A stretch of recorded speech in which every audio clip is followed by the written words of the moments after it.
जी मैं भगवान हनुमान जी को इष्ट मानती हूँ एवं सीताराम जी का जप करती हूँ, परंतु मुझे कृष्ण भगवान और दुर्गा माता से भी प्रेम है। देखो, मैं परेशान अभी हूँ। प्रेम नहीं है। बात समझो, अभी प्रेम नहीं है। अभी उपासना और साधना चल रही है। तो जिधर देखो उधर अपने ही प्रभु हैं। दुर्गा जी में देखो तो अपने प्रभु दिखाई देते हैं कि माँ है। भगवान शंकर में देखो तो पिता है। गणेश जी में देखो तो बप्पा है। जहां देखो अपने ही प्रभु दिखाई दे रहा है। लेकिन इसे प्रेम नहीं कहते। ये उपासना है, भक्ति है। लेकिन जब प्रेम आएगा वो एक में होगा। प्रेम गलियति सांकरी तामे दोन समाए, फिर एक में होगा। हमारी जबान कट जाए अगर दूसरा नाम निकले। रसना कटो जो अन रटो, निरख अन फुटो नैन, श्रवण फुटो जो अन सुनो, श्री राधा जस बैन। देखो, उद्धव जी समझाने आए गोपी को कि श्री कृष्ण ब्रह्म है, आत्मा है, वो कभी तुमसे बिलग हो ही नहीं सकते। तो गोपीजन कहती उद्धव मन न भय 10-20।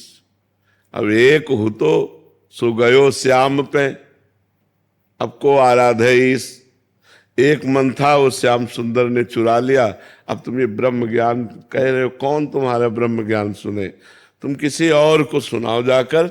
नाहिन रहो हियमा ठौर, नंद नंदन अछत वानिए को। जब नंद नंदन हमारे हृदय में विराजमान, अब जगह नहीं रह गई तुम्हारे ज्ञान सुनने की। तुम्हारे ज्ञान सुनने की अब जगह नहीं रह गई। इसे कहते हैं प्रेम। श्री कृष्ण प्रेम, राम प्रेम, शिव प्रेम, वही एक परमात्मा है। पर जब प्रेम होगा तो फिर दो नहीं, फिर एक में होता है। जैसे भगवती अम्बा, पार्वती जी भगवान शिव के लिए तपस्या कर रही, तो सप्त ऋषिजन आते हैं, पूछते हैं कि देवी आप किस लिए इतनी कठोर तपस्या कर रही? सूखा बिल्व पत्र खा के, सूखा बिल्व पत्र एक ऐसे पाके तपस्या करते थे। अपर्णा नाम पड़ा तभी माता जी का। तो उन्होंने कहा भगवान शंकर को पति रूप में प्राप्त करने, न मकान है, न ऐश्वर्य है, न वैभव, चिता की भस्म लगाते हैं, बरगद के नीचे रहते, ऐसे वर्णन करने लगे क्योंकि उनको परीक्षा लेनी थी। हम तुम्हें ऐसा दूल्हा दिलाते हैं जो त्रिभुवन पति है, भगवान श्री हरि। तो माता जी ने क्या कहा था? माता जी ने कहा महादेव अवगुण भवन और विष्णु सकल गुण खान। माना आपकी बात, लेकिन जही कर मन जही सन रमय, ते ही सन काम। कोटि जन्म लग रगर हमारी, बरऊ सम्मुनत रहो कुमारी। करोड़ जन्मों तक मैं जन्मूंगी और हर जन्म तपस्या करूंगी और यही मांगू कि भगवान शिव हमारे पति हो।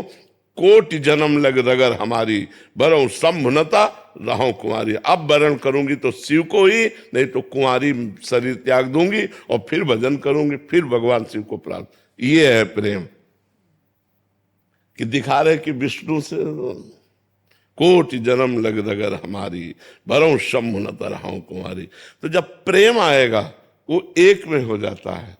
और जब तक प्रेम नहीं आता तब तक साधना होती है। और साधना में सब होता है। हनुमान जी, राम जी, सीता जी, श्याम जी, कृष्ण जी, मतलब विविध प्रकार। आप देखो घर में पूरे सब देवता मिलेंगे? नहीं मिलेंगे। लेकिन जब प्रेम की उपासना आएगी तब उसमें एक हो जाता है, समिट जाता है। समिटे सो आशिक, फैले सो जमाना, वो समिट जाता है प्रेम में। फिर दूसरी तरफ नेत्र उठते ही नहीं। भगवान वो स्थिति कब आती? करती रहो, नाम जप करते रहो। नाम जप करती रहो, यही साधना करती रहो। जब हम शुरुआत किए थे ना, तो इतनी चालीसा पाठ करते थे।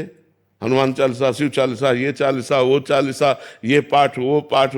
धीरे धीरे धीरे धीरे धीरे धीरे वो आगे बढ़ा जाता है। अब ककाहरे ना आवे तो डिग्री कहाँ से पा लेगा?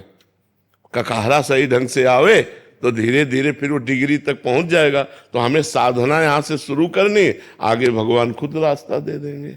सही चल रहे हो, कोई गलत नहीं है।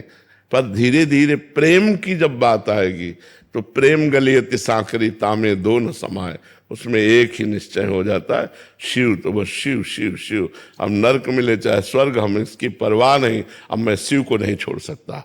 राम तो राम राम राम, बने तो रघुवर ते बने, बिगड़े तो भरपूर, तुलसी और अंते बने, ताबन में पे धूर। ये मतलब ये प्रेम का विषय है।